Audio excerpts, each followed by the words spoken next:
Station ruled the nation. True FM 96.1, the heart and soul of Liberia.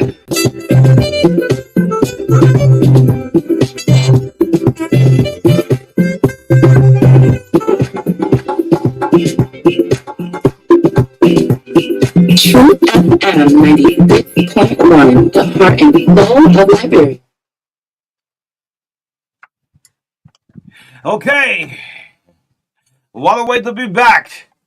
Back on the Monday morning after the weekend. We're back right here on the Monday morning. This is the TBS, the True Breakfast Show, 96.1 Encyclopedia, 96.9 Bond. Good morning, folks. Welcome to Liberia's biggest breakfast show. Cutting across the 15 counties in the land and breadth of the Republic of Liberia. The love of liberty. Oh, yeah. The love of liberty matters, yeah. Let justice be done to all. Good morning to all of you listening. It's great to be back on the Monday morning. When you put up on new clothes, when you put on a new clothes with the same attitude, guess what? You are only changing the diet that goes into the same stomach.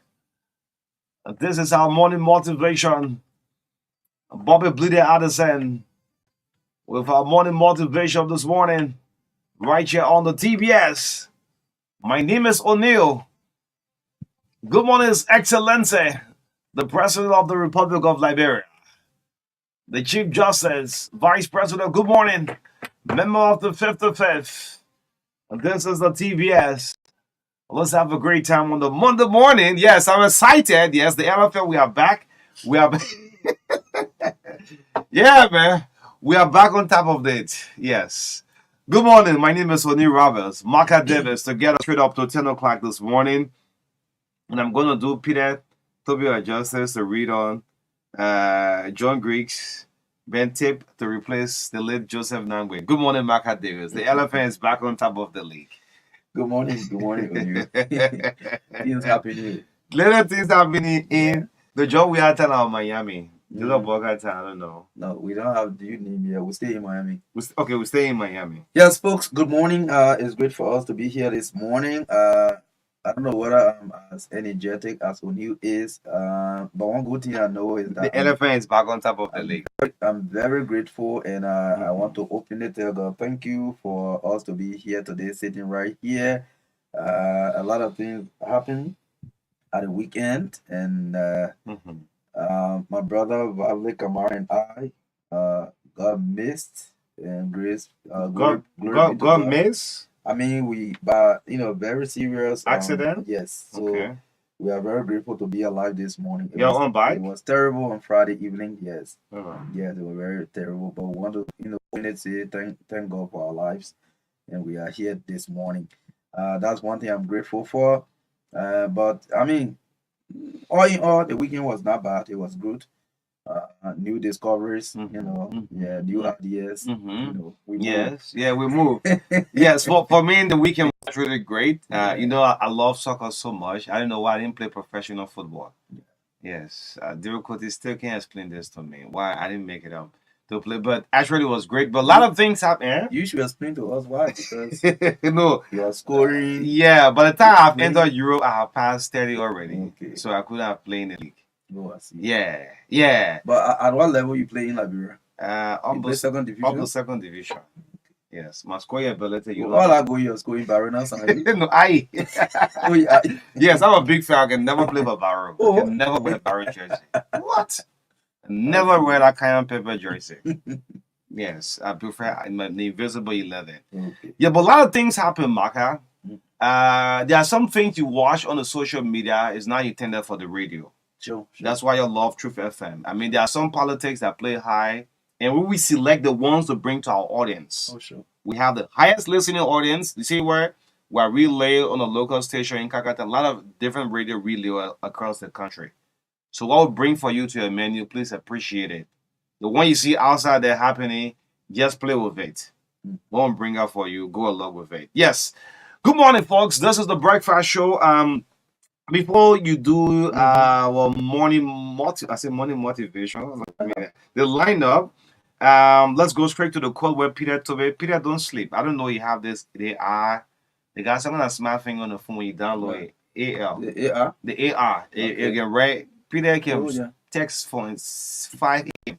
to a message coming from the court. Yes, from the court. I don't know what kind of correspondence is this.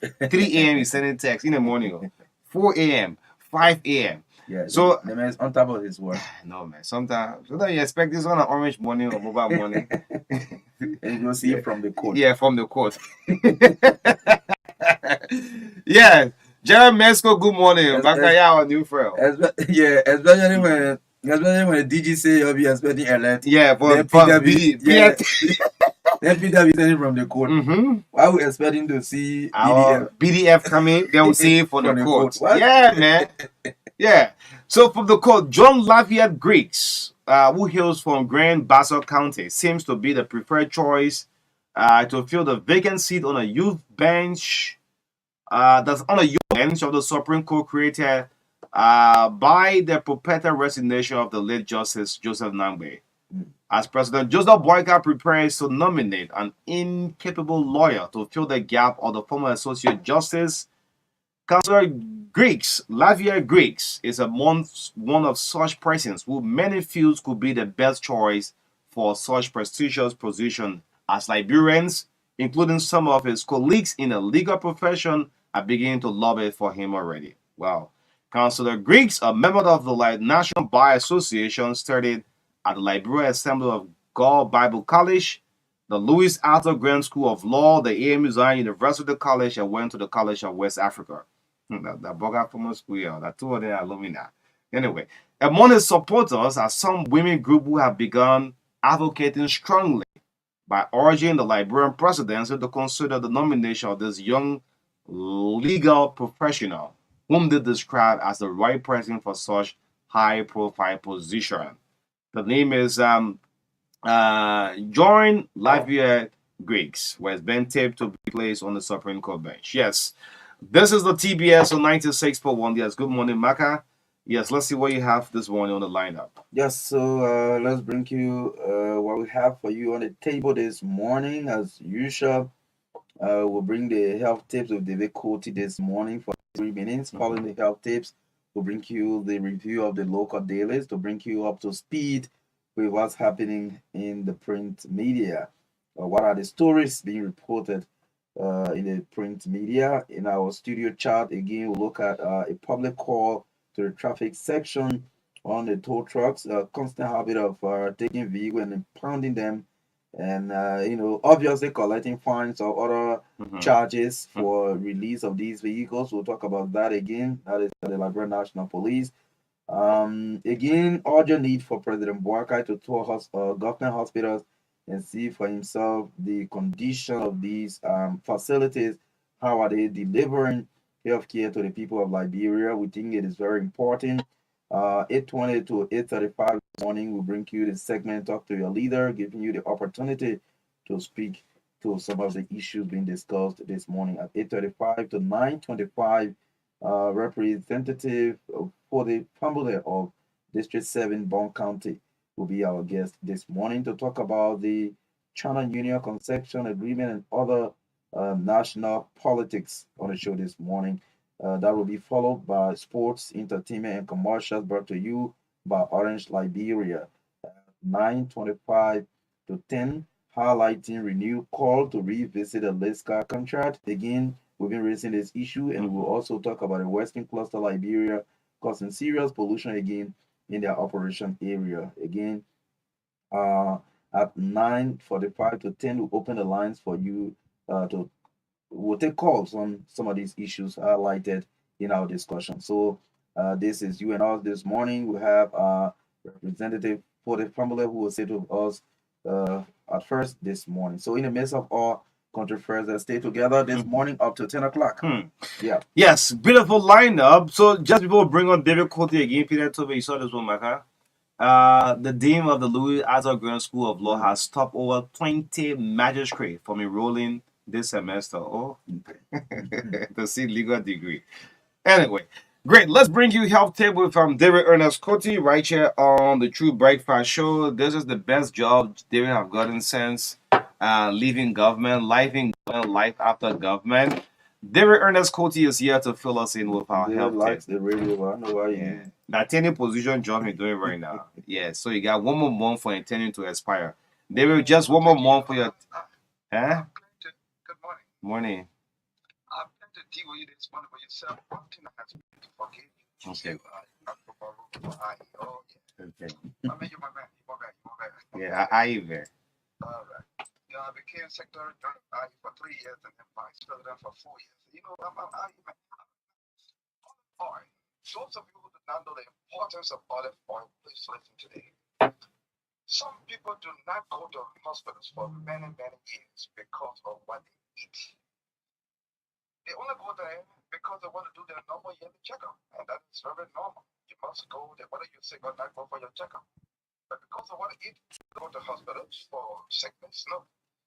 Fruits and vegetables are natural medicines. They can keep you away from the doctor. Oh, yes, they do. But there are 3 things you need to know about fruits and vegetables. Number 1, eat them in moderation. Do not eat more than what is required. When you have a plum tree in your yard and you just keep eating, or a butterpear tree, you just keep eating because you got it in your yard, you will face a serious consequence.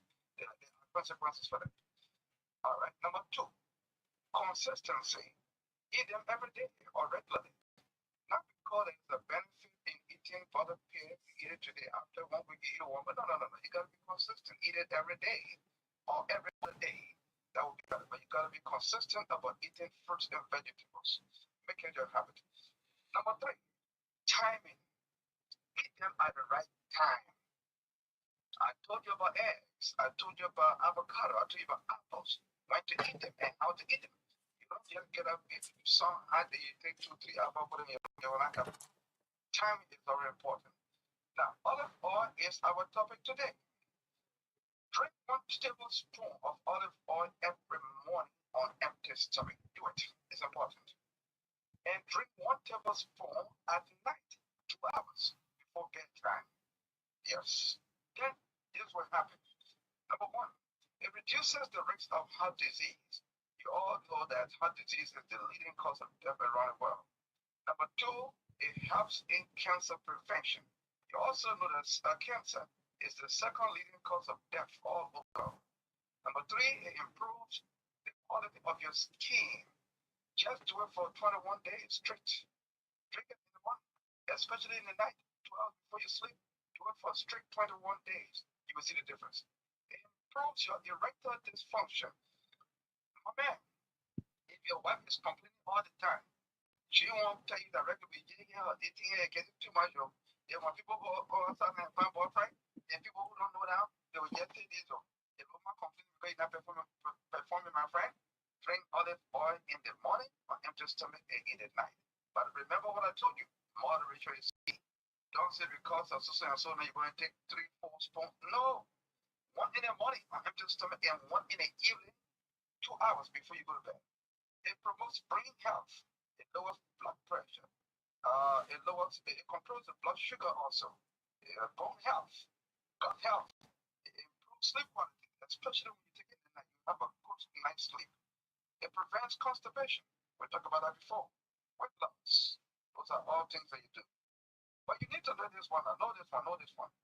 Not all olive oil are created equal. No, they got different types of. But the one that is recommended by scientists is extra virgin olive oil. Remember that. Extra virgin olive oil is the one recommended by scientists. You should drink in the morning, in the night. And there's a reason for that. I will come to you another time. Okay, like I said from the beginning, do this. Try it for 21 days straight, and you'll see the difference. Remember this. Breathing difficulty is the third leading cause of death globally. Breathing difficulty. Now, when it's difficult for you to breathe, like you have asthma or pneumonia, and you know pneumonia killed a president in office who was an American president. He was in office for only 31 days. Now, he was killed because of pneumonia. Now, how can you prevent breathing difficulty? Number one, stop smoking and stop being a secondhand smoker. Even if your pa can smoke, your uncle can smoke, when you are sitting by them and they're smoking, move from them. Secondhand smoking is very dangerous. Number two, avoid air pollution. Smoking vehicles. Police director or traffic police director, you listening to me? Y'all please tell people who are having cars in the streets that smoke a whole lot to fix their car.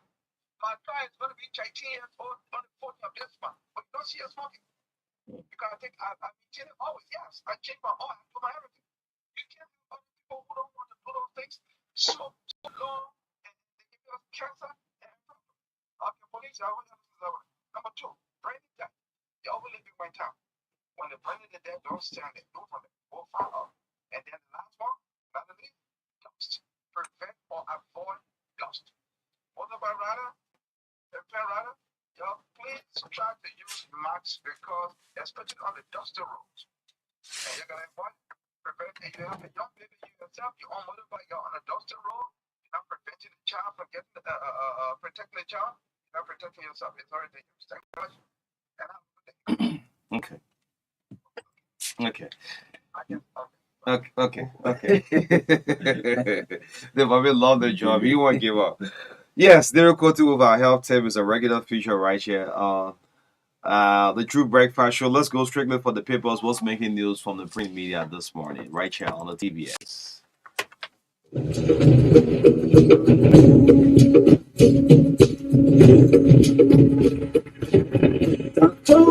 To follow, following, yeah, to on summit till over element tapping up in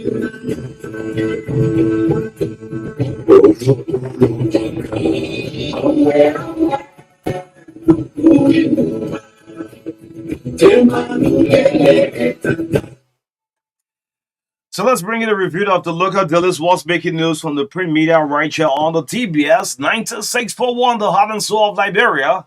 Let's start off with the Global News Network, the GNN newspaper. They are all my children. I'm their father until God call me. This is very interesting. Yeah, the senator, Prince Jovan Johnson, captured on the front page of the GNN newspaper as Nima County goes to a by-election in just 17 days. Well, the front page, they are all my children. I'm the father until God calls me. Well, PYJ Cross over Kingsman is on the front page. Grab a copy and read the rest of the story. Still on the front page of the GNN newspaper. Ambassador Al Hassan Conte published book on April 6, 1996. Soon Government places top order on black sand mining. It's a good one. It's captured on the front page. Let's go to the back page. What the back page have? The back page are from the GNN newspaper. U.S. Congress expresses confidence in Boyka Kum administration. And I'm seeing Sashi Affairs catching Rodriguez. Catching Rodriguez has been captured on the back page from the GNN. U.S. expresses confidence in Boyka Kum administration. Is on the back page. Liberia received initial shipment of malaria vaccines. Well, that's a good one. And I've seen the health minister, Dr. Lois Boto, on a smiling moon on the back page from the GNN. Hence the review of the GNN this morning. Let's go for the analyst newspaper. ESJ at UN with fellow climate change icon says global south suffers biodiversity loss most. That's the former president of Liberia, Ellen Johnson Sirleaf. As Lovita boss arrives, meet Akai today, hopes flicker for increased mutual dividends. The photograph of President Joseph Boakai along with the Aslamita chairman on the front page of the analyst newspaper. Jetty responds to critics as government officials tour factory. Well, that's in Wella, Mark County. On the back page of the analyst newspaper, 2024 budget to face critical scrutiny. Senator McGill vows says war and economic crime quote a must. The photograph of the Margibi County senator here on the back page of the analyst newspaper. Red flag greets ombudsman nomination as critics accuse Councillor Finley Kanga of UP partisanship. Okay, another lead story there on the front page. We will not be spectators to evil, Koji says after visiting demolition sites. And that's it for the analyst newspaper. Yes, let's move on to the New Republic. The front page from the New Republic on the newsstand for 50 Liberian dollars. I'm seeing this is Dixon Sibo. Yes, budget faces lawmaker Caesars. Yeah, what happened? You want to Yeah, yeah, headline interested. Budget faces lawmakers Caesars. How far does it go to address critical butter and bread issues? That's the budget, the draft budget. I'm seeing Dixon Sibo been captured on the front page of the New Republic. Grab a copy and read the rest of the story on page 10. Still on the front page of the New Republic, BMMC, that's Big Mountains embarks on roadside cleaning. I'm seeing manager brushing. Oh wow, yeah, manager then leaving on the comfort zone. They're all brushing the bush. Yeah, BMMC embarks on roadside cleaning. It's on the front page of the New Republic. Grab a copy. I'm set to strengthen historic investment joining Liberia as global chairman arrives. It's on the front page here also. You can grab a copy. Let's go to the back page. What the back page is on. The back page is all about Big Mountain Mining Company breaks ground for side road brushing on Liberia Sierra Leone Highway. Well, that's a good one, yeah. You can read the rest of the story this morning. Let's go for the Data Observer newspaper. The lead story on the front page, LNBA backs war crimes court establishment. That is the Liberian National Bar Association, as Councillor Tiawan Gonglo calls for a vigorous, proactive approach. The photograph of the former president of the Bar Association, former presidential candidate, Councillor Tiawan Gonglo, is on the front page of the Daily Observer newspaper. Gorbachev quarters or squatters worry as new LBS leadership reportedly ignores former President Weah's waiver gesture. Well, that's another story in the Daily Observer newspaper. Royal Gold wins legal battle against Weah's FRU. Well, Joint Budget Committee begins hearings today. Release schedule. So the photograph of the Speaker of the House is on the front page of the Daily Observer newspaper. Let's go to the back page. Gracious Rad fails to heed Supreme Court's ultimatum. High Court poised to decide in Viego's case today. Okay, so I think the Supreme Court ordered that they present the documents for the Vehicles as of Friday. Man 50 chops off woman's hand in Ganta. Angry mob burns perpetrator's property. Wow, very nice. So sad. Well, yeah, that's it for the Daily Observer. Yes, let's move on to the Independent newspaper. Yes, the Independent, this is the only local village that is doing the countdown to Joseph Boykai I mean, 100 days. Yeah, so 23 days to go to 100 days of the administration of Joseph Human Boycott. Well, 23 days to go. Liberia must know Joseph Boycott assets. Same day, money. Independent. Liberia must know Boycott's assets worth. Okay. So, but the major story on the page of the Independent, China helping or looting Liberia is a question mark. You remember the issue of the black sand? The black sand, one of the most expensive sand. So the question mark here on the front page of the Independent, China helping or looting Liberia is a question mark. Yet the president of Liberia has been captured. Yet also the Chinese president is they are all captured on the front page of the Independent. China helping or looting Liberia. Maritime formulate multi-year strategy roadmap. It's a sub-news story on the front page of the Independent. Let's see if I can go to the back page. What the back page have? The back page story, we're going to look at it tomorrow. You remember on Friday, we had the Minister of Information who was on the SKTV. Okay. Yeah, Jermaine PR here for almost 2 hours. Yeah, the next budget target 1 billion.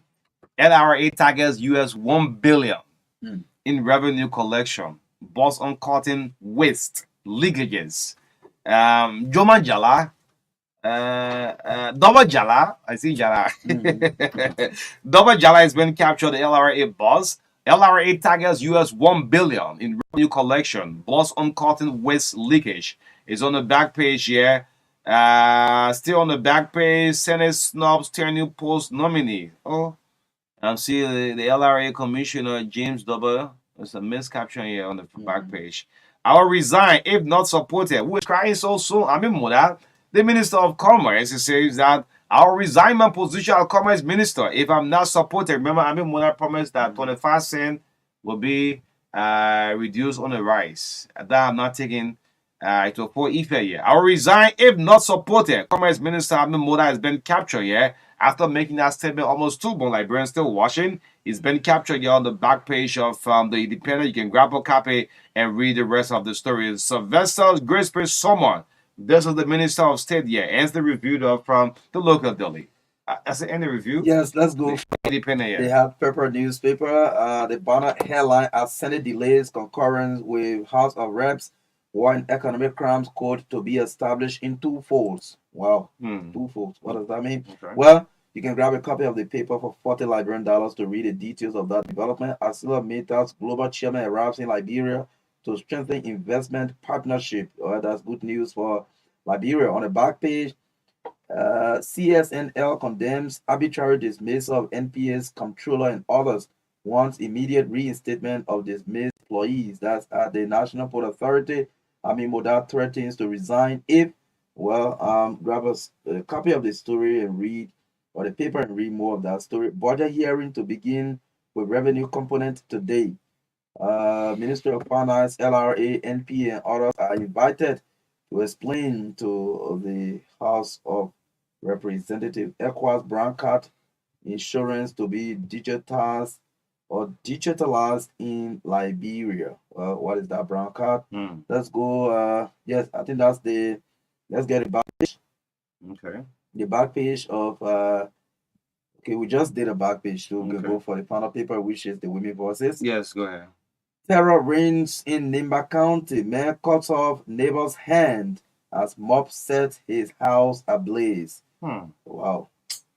Somebody yeah. Wow. This is our story, man. Well, another top story there. Nobody should make you feel like a second-class citizen. In quote, President Bouaka tells Liberian Muslims embraces religious tolerance. That's the story there on the front page of the Women Voices newspaper. Yes, so that's it, right? Yes. Okay. Again, I want to say thanks to all of the managing editor, the editors and chief. Thank you all so much for filling us in with the papers every morning. Again, want to say good morning, welcome to the TBS. This is the True Breakfast Show on Truth FM 96.1, the heart and soul of Liberia. So strictly to our talking points, as we have a public call to the traffic section of the Liberian National Police. We want to call on the police that this issue of tow trucks. On Friday, I did make mention of this. I received a lot of videos, text messages complaining about the same situation. You know, the tow truck now is not taking the entire city. Like they now function more than even the police or the MCC. So if we have a breakdown of vehicle, this is when you call the tow trucks in. This is one of the biggest business that is on the Liberian traffic. This issue of tow truck. So I'll do it every morning at least for 2-3 minutes. When the vehicle is down, there is no mean, then you call the tow truck to come and take the vehicle from there. When you see the vehicle will park unknown to the driver, all right, the police have the right to give a ticket and find that vehicle, not to call a tow truck to carry it. I mean, it's a sad thing happening in this very difficult country. When your vehicle is impounded and taken to that main fence, you pay sometimes $100 or $150 to have this vehicle released. So I'm doing this call every morning. I don't want to reach to a saying what will say people should resist these people taking vehicles. Once the driver is in the car, you have no right putting an iron on the vehicle. The guys now, let me just say, the last time we had a mayor, right? The MCC, the PCC security, sometimes they are mostly involved in this. You see them walking on the street with nay. You see a man leave on your horse, you having a plank with nay all underneath it. I mean, you going to hunt or what? So there should be a fine. And want the police, the traffic section of the Liberian National Police to take charge of this.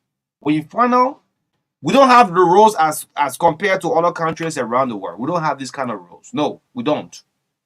So when the driver parks somewhere, the best thing you do, once the man is violated, give a fine, let him go paying the government revenue. Then for you calling a tow truck, you see a man in a short trouser or slippers, and is defying you, let's bet and see whether you take this vehicle. There will be a tow truck that will come and take this vehicle out. So I want to call on the police. I want to call on the traffic section of the Liberian National Police. This issue of tow truck should be laid to rest. If it still continues, we don't want to reach to a state where we say people should resist them. It's getting so sad, and people have taken this serious business now. Go to these people compound where they park the vehicles. You see cars upon cars. Regular business. Police is not taking charge. Yes, so I think this since it is becoming an embarrassment, I think it should stop. Again, what we know the police to be doing is to levy fine by issuing ticket to people who violate the traffic rules. So the issue of just impounding people vehicles and making huge charges for release and all of that, I think that will be addressed. Again, we raised something the last time concerning this retirement. Just in 1 minute, I want to make comment about it. We mentioned the last time that about 45 senior police or commanding officer within the police, in the ranks of the police, about to be retired according to the new police boss.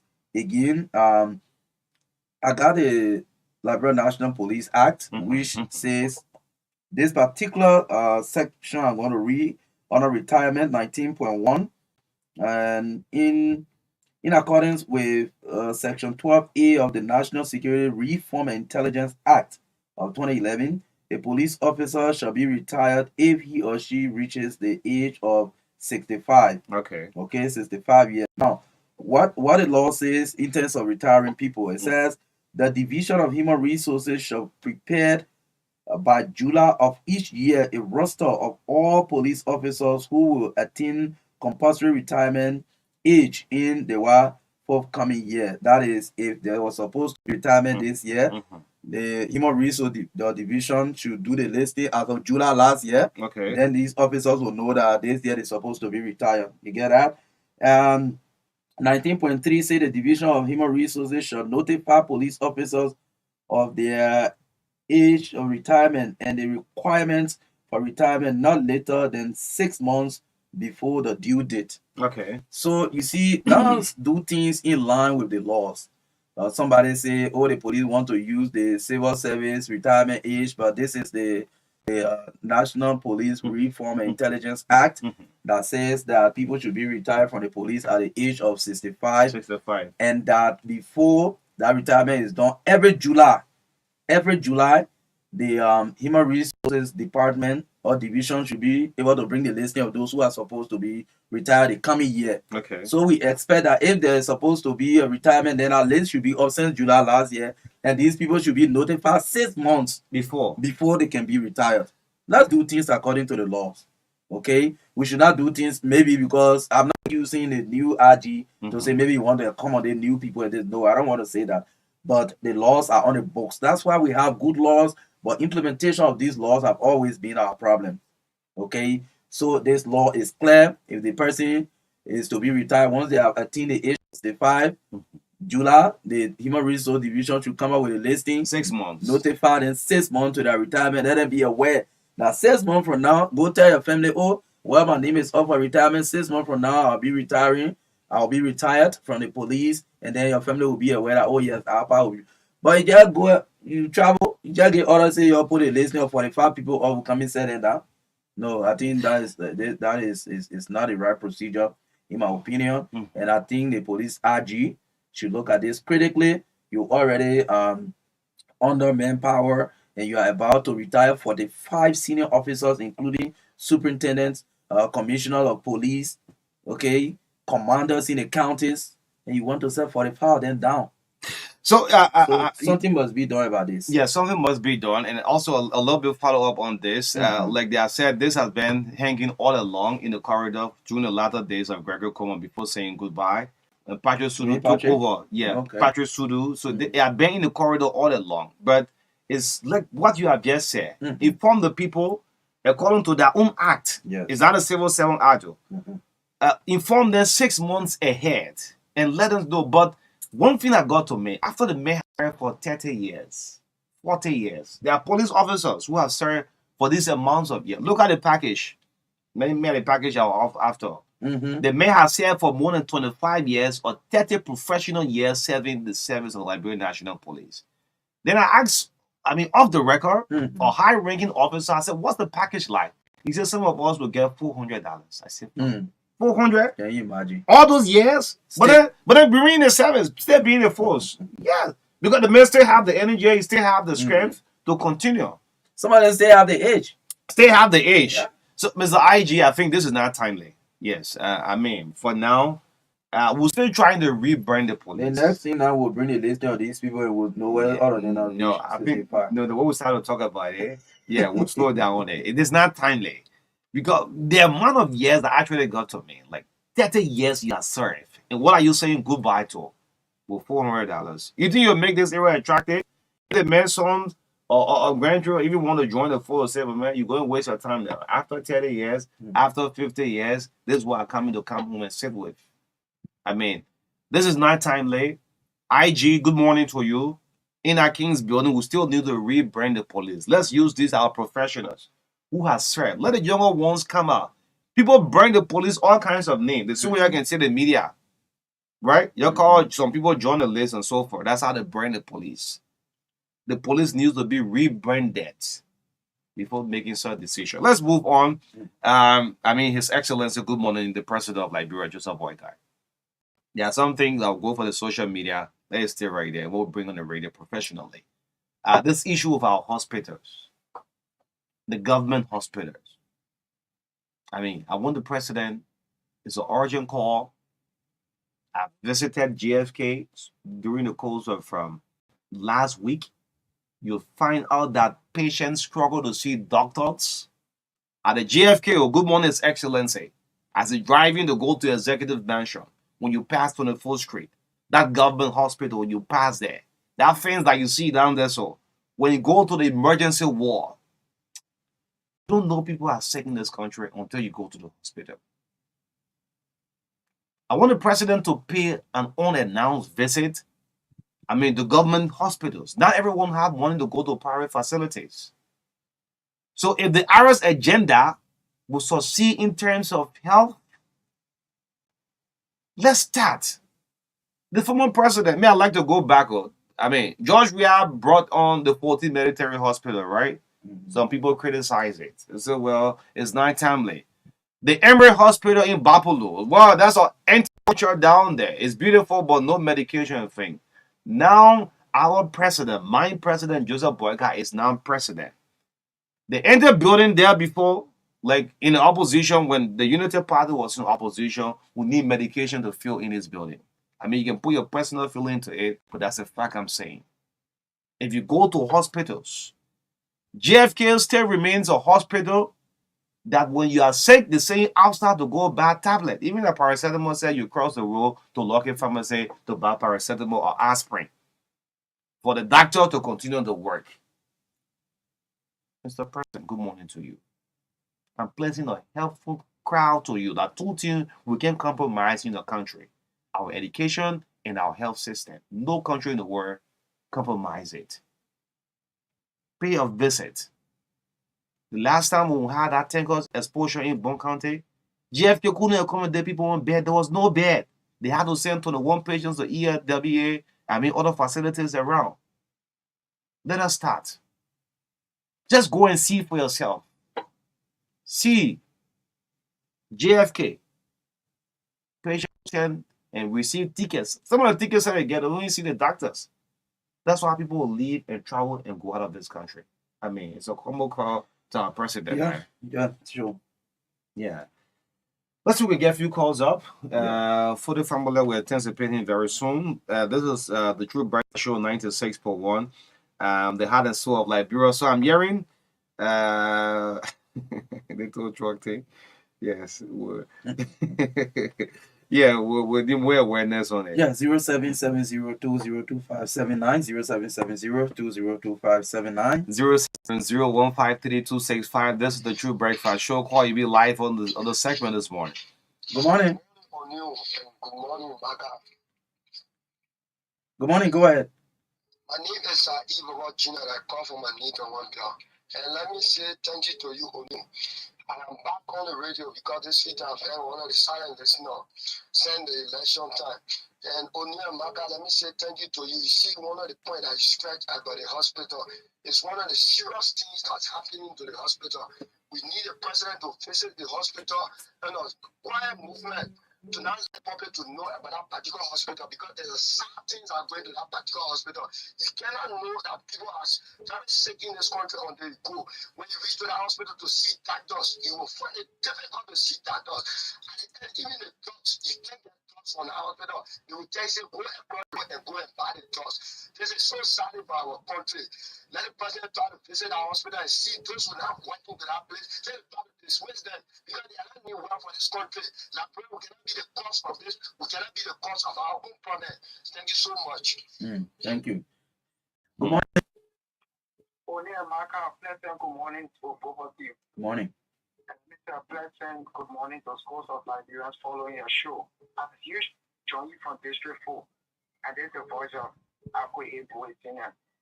You see, O'Neill, it is some of us will look at our business, our everyday business to follow you both on this show because you discuss issues that affect the people of Liberia on a daily basis. O'Neill, this issue of our health facility, I tend to be corrected.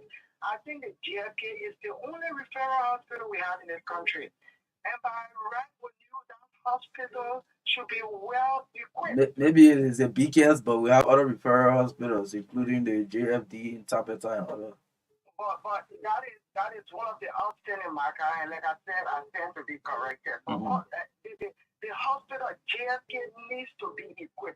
If you should take into account the number of years JFK has been in existence, I don't think by now, O'Neill and Marka, people should be strangulated when it comes to this issue of drugs. I don't think by now people should go to the hospital when there is no hospital there. No, by right, O'Neill, people should go to that. No, you cannot be sick and then you go to the hospital where you should have you, then you go on a distress. No, that's not how it's supposed to be. People get sick, they go to the hospital so that they can be able to be cured. O'Neill and Marka, our people are dying on a daily basis from curable diseases. What is happening? Look, I think President Marka, if you did not squarely capture this issue of health into your agenda, but I think one way or the other help was, capture indirectly because when you talk about sanitation, it has to do with health, and that is within your agenda. So, like what you and Marka are saying this morning, Honorable President, I think you need to do the needful because we criticize the former government, and these were things that we said the former government did not do for the people of Liberia. Thank you. So now that we have come to rescue this country, let us rescue every sector, including the health sector. Thank you so much, Akwe. Good morning. My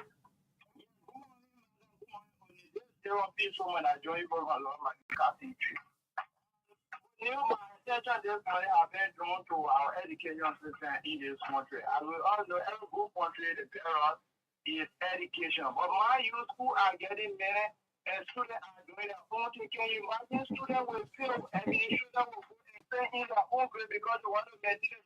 Students will be at school. Can you imagine you will be paying 10,000, 7,000 to teacher?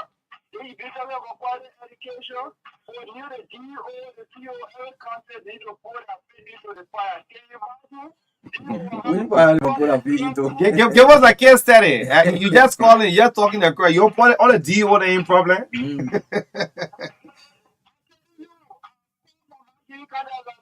Okay. Okay.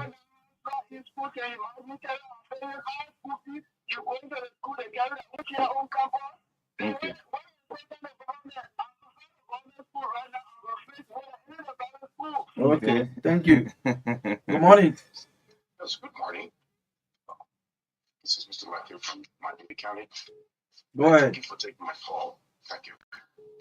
I know everybody's talking about the hospitals and the sanitation and different things, but I want people to pay keen attention to this brown card thing. Mm-hmm. The brown card is for the borders. You know, when you cross, I think it's ECOWAS produced. Now, people who don't travel to the borders are paying for these cards. And it's so unfair. I think what these people should do is to have it issued at the borders when people crossing there. But when you go to buy insurance, you have to pay for it there. That's totally unfair. I never go to Guinea, Ivory Coast, or Sierra Leone. So I'm paying money again and again that I don't even use. So what's the benefit to me now? ECOWAS has to change that policy. The Liberian people need to stand for their rights. And I'm quite sure you don't have a lot of people that own cars in Liberia. That may be true, but those that own cars are very expensive. They're like an extra child. So they should look at this seriously. Thank you for taking my call. Okay, thank you. Yes, let's go to Nima County and pick this call. This guy on the line for a very long time. Yes, good morning. Morning. Good morning. Yeah, good morning, Chief. Morning. Please be audible. Go ahead. Thank you very much for accepting my call. They give me consent, so now I'm calling for Central Nima to be precise. You know, I'm contributing to call because it touched on one of the good things about this country, the health sector. When you can imagine, I felt sick last week morning. Serious sickness, what our vomiting and our toiling, our food is starting. I'm afraid to the comprehensive center, the health center, we have this Saturday here. I've got to the center 6:30. I was lying on the bed. Let me say we have a professional nurses in the hospital now. We see to work. In fact, we never have already one gun for the case, and the hospital have a machine. We call the man, nobody afford to trust you. You always listen to me and see me myself. Man, I don't want this problem. You even want you to see me. Oh. So you were allocated to the security to give you the machine on when you find that there's a person to repair. But it's not so not yet. So it's like, I beg you, I want to see the man. I want you to man. Because it's again, because I'm really off. So he begged the project to put the machine on there for 45 minutes. What? When he put the machine on, he came to me. He saw me lying down helpless. To any form of paracetamol, who would find in the hospital.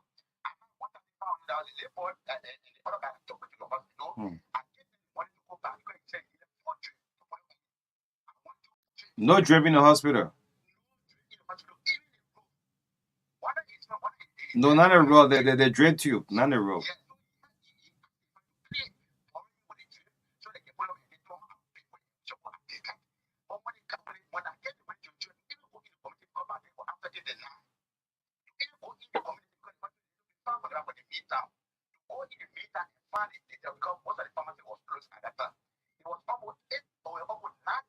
Okay.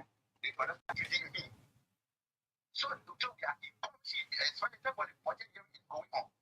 We are acting our government to empower the health sector and the education sector in the country. Thank you.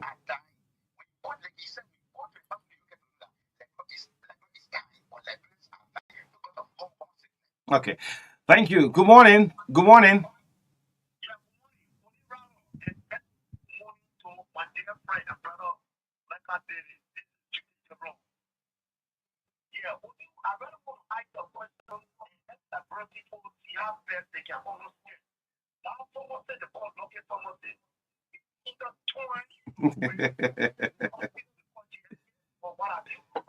Okay. Maybe the hospital is just positioned at a rightful location. Pharmacy, Yeah, the pharmacy, yeah, the rightful time. Send a hospital, yeah, I'll come bring my pharmacy right here. No, I'm just saying. Great. What are they intertwined? Let's see if we can get a few more calls out. Representative Paulette just arrived, so we'll make it at least relax for like 5 minutes. So let's get a few calls until. He's wearing a coon suit. Oh, Jeremiah Kunsu. The suit is popular now. Yeah, it's a coon suit now. Okay. Good morning. Okay. Good morning to you, Marka. Good morning. Go ahead. I do call you for have a 5-star district number 2. Okay. Let me say thank you to you guys.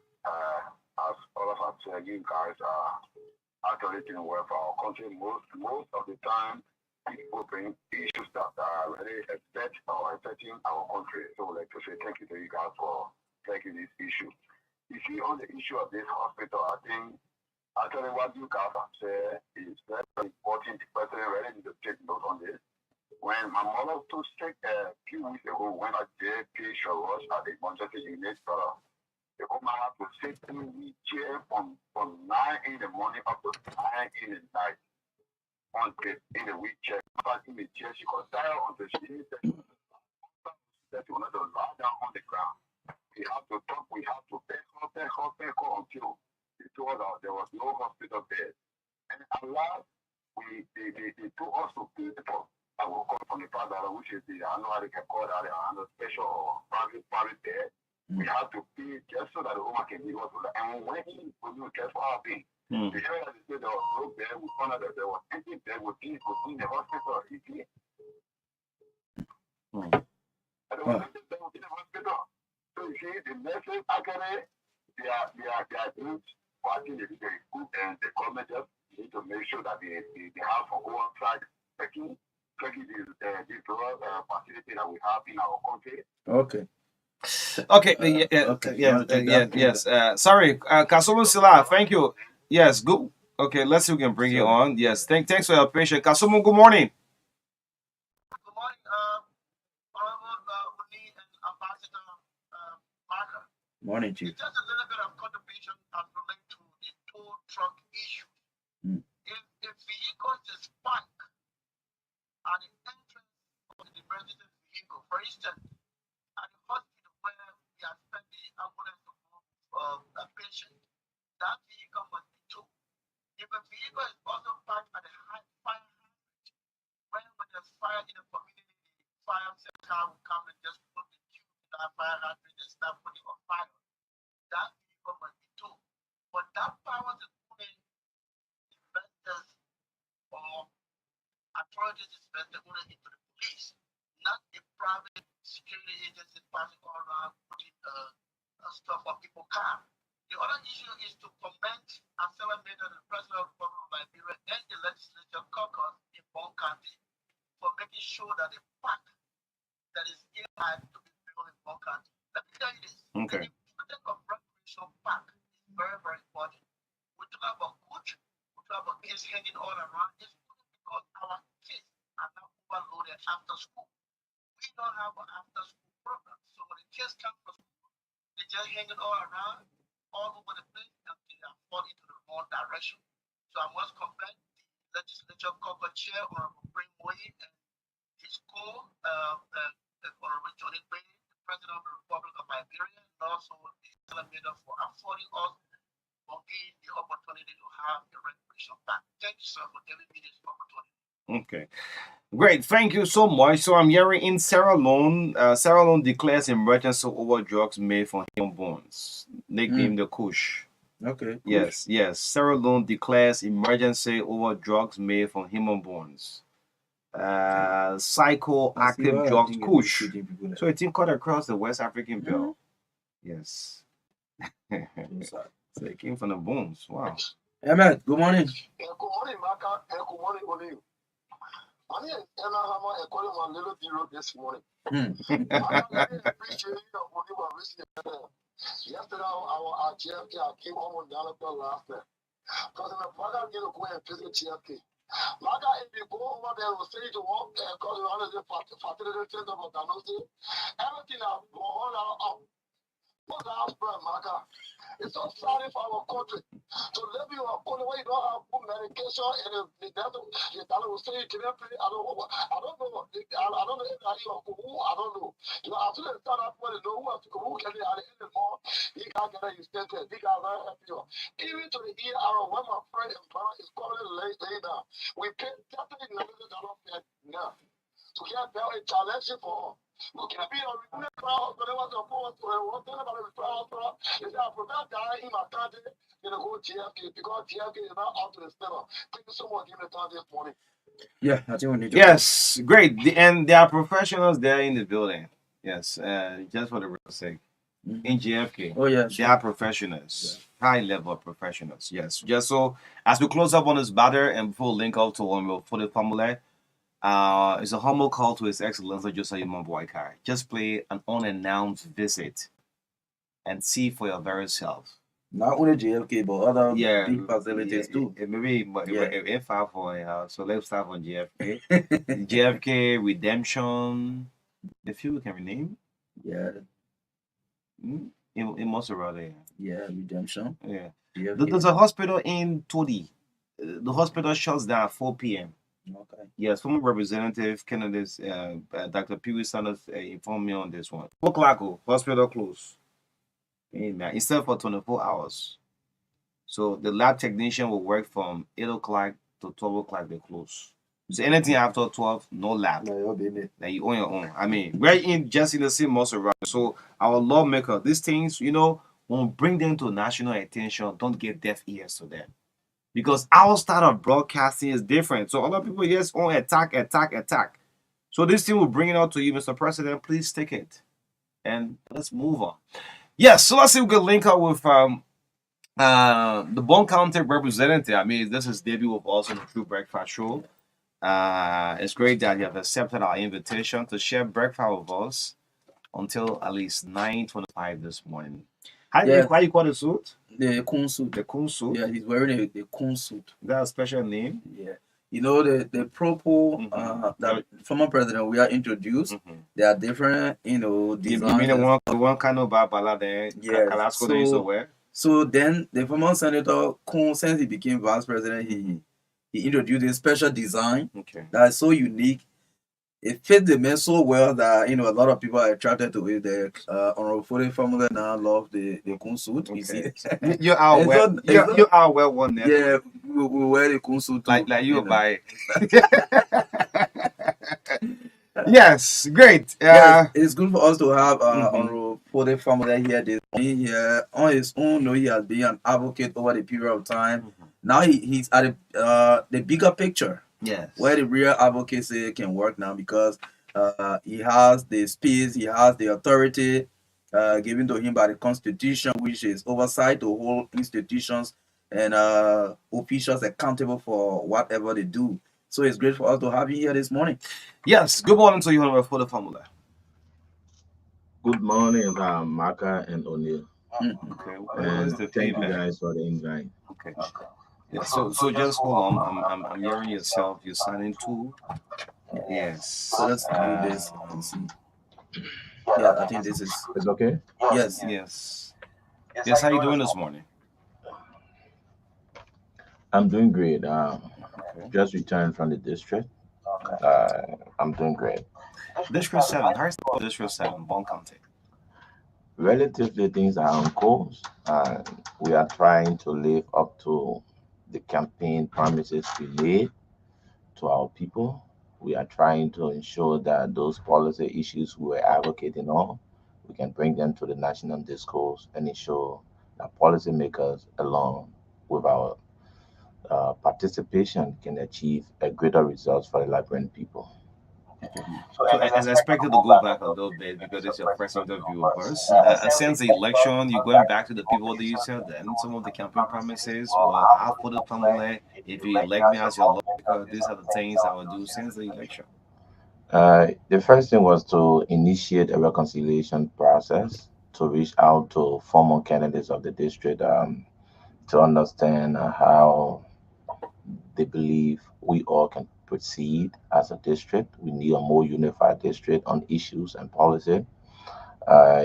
The next issue was to organize stakeholders' engagement in the two districts, Former and Sanoye, to be able to understand some of the issues that was unfolding that were taken over from. Because in our country, when you are taking over, the former lawmaker most often do not leave a single 10 or note to understand where they were in terms of policy and what they've tried to achieve. So we try to do a lot of local community outreach. We have had two separate district meetings, one in Sanoye, the other in Former. Set up a lot of different committees at the district level to be able to reach out and communicate better with our people. On the national scene, we campaign that within 100 days, we ensure that China Union can be brought to the discussion table. That's part of your campaign That's part of message. our campaign message. Okay. And for the past few weeks, it has been a national issue. We have flagged the issue of China Union. We brought China Union before plenary. We have made China Union to agree that they have not been in compliance with the mineral development law of our of what they are not being in compliance with the MDA, meaning the agreement they signed with the Mhm. Liberian government, and especially the aspects that have to do with community social responsibility. So there was a formal investigation launched. Plenary has come up with a preliminary report, and that report came before plenary, and there was a mandate sent to China Union to live up to their social responsibility. As I speak to you, as China Union requested, there is a working team with the committee to set up the framework as to how to proceed with what they sign up to. So in the next few weeks, Mhm. you will see China Union on the road, doing the bomb mines to Henry Road, which they have planned now. For the past 15 years, they have not been able to touch that road. Okay. So Great. a lot of things will be done. All we're Mhm. trying to do is All in to 100 days. expand. All in your 100 days. Yes, it is within our 100 days. What is the objective of District 7? Someone's listening up to you. Yeah, what during your campaign period, huh? That you think that is really needed for that district, District 7. When you look back at your district, you grew up there, you do everything about that district. What the utmost things needed for District 7? You know, District 7 is like other districts in this country that find themselves in the leeward part of the county. They are faced with road challenges. They are faced with educational issue. They are faced with health issue. We, like you discussed this morning, the Mhm. issue of the hospital. Mhm. I believe when you visit, you have a chance to visit the Beaumont's hospital, you might feel even embarrassed and shame that such decent, well-built facility will be lying in ruin, and people are not paying sufficient oversight to ensure that that building is put in a more better condition for this lives for lives and to be protected and service to be provided that protects lives.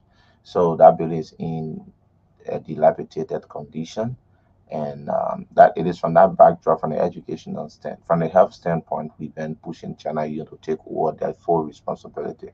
When you move to the educational side, school issue is a problem. Sufficient logistical support to the school, monitoring of professional people in the classroom is also a problem. So we are doing a lot of follow up and monitoring that process. The issue of rule is a everyday thing. Um, Good for us, we have had a concessionaire who has promised to live up to social contribution by building roads. In as much as it has failed and we have come to power, it is incumbent on us to ensure that we can monitor and play our oversight rightly and ensure China Union live up to what they have promised us that they will do. So, taking everything into consideration, what we believe has happened in this country is that our conversation has elevated the conversation surrounding concession compliance with their social contribution. And all of the concessions has been brought under the spotlight. As I speak to you, I was informed that the GAC has considered compliance of all the concessionaire in this country. Um, you follow the situations at Bede Mountain. You follow the Ashley Mercer talking about investing in the community. So a lot of things has come to the national discourse, and this is how we believe this country will be changed.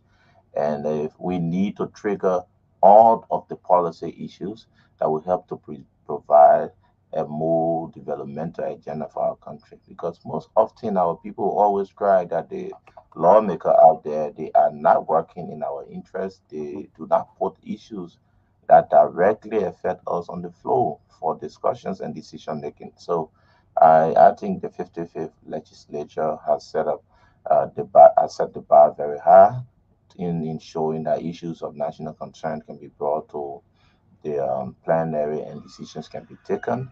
As you are aware, a few days ago, the House voted to lift the moratorium on processed rubber.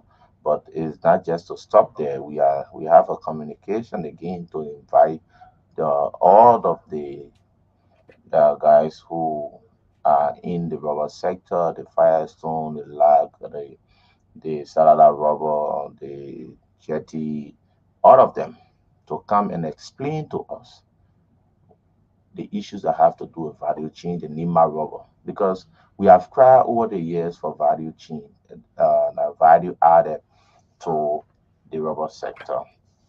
And the essence of value added to the rubber sector means that Liberians, in as much as we have the rubber, we should be able to produce uh, basic things that we use, and we have the raw material. It is not that any of these company who come and only pick the rubber and get it out of the country. It's not a value added. Value added meaning we should start producing our own rubber materials, basic things that we need for our homes. And by doing that, I think we will create more jobs, producing tires and other things in this country. So it is from the backdrop that we believe budget plays in the buying, and people, some of the people have already also taken loans. They have their stockpile of rubber. They have invested thousands of dollars. They are running in arrears with these banks. Few days from now or months from now, some of the guys will be in jail because they have defaulted on their loans. So what we're saying now is that the fact that the House has voted to lift to ask the president to lift the ban on processed rubber. We are doing a formal communication before plenary to open the conversation, invite all of these investors in this country. We want to know. They have been here for years and we have not seen that level of investment in the value chain of the rubber sector. We want to know what is the problem, how they can improve on that sector. And if it is clear, we can shift the policy in a direction that will better the lives of the Liberian people. But we cannot put a blockade uh, that will undermine the economic interests of our ordinary farmers, and we think it's not a right way to go.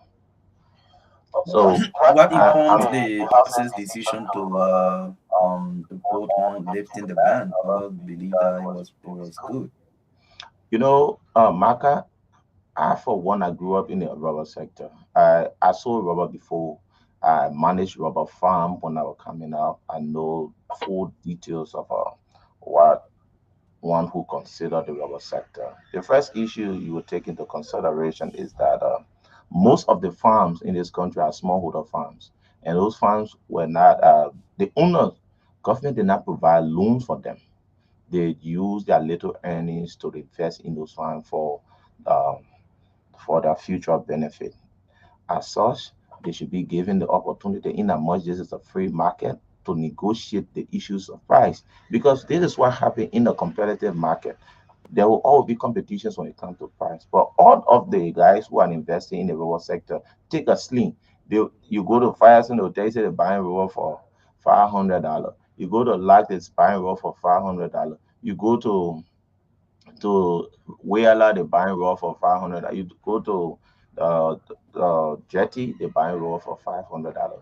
For me, it was good for Jetty to come into the market, but not for Jetty to come into the market to because Jetty does not have a farm.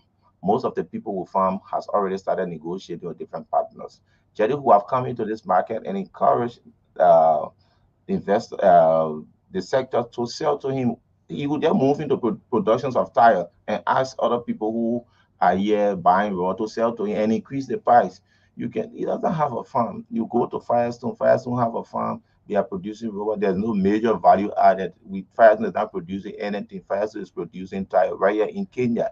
You go to where lag, nothing happening. So it's just about the productions of the raw material and taking it out. So what we're trying to say is that Liberians who have invested their resources should be given the opportunity to trade with whosoever they want to. Let us sit on the table, expand the policy, make sure that the ordinary Liberians who have invested in the raw go along the road from here as far as Nimba, from here, Bombay, all of those farms, they people still have their rubber because the price of rubber has now increased locally and they are not willing to sell locally. They are only willing to look for the best buyer and expand their capacity in the sector. So it's something we try to address and would invite all of them. We want for the investors out there to be able to make products in this country. It's good for Liberians to participate. We believe our people who are in the sector, the moratorium were killing a lot of them. I know few of our colleagues who have rubber farms.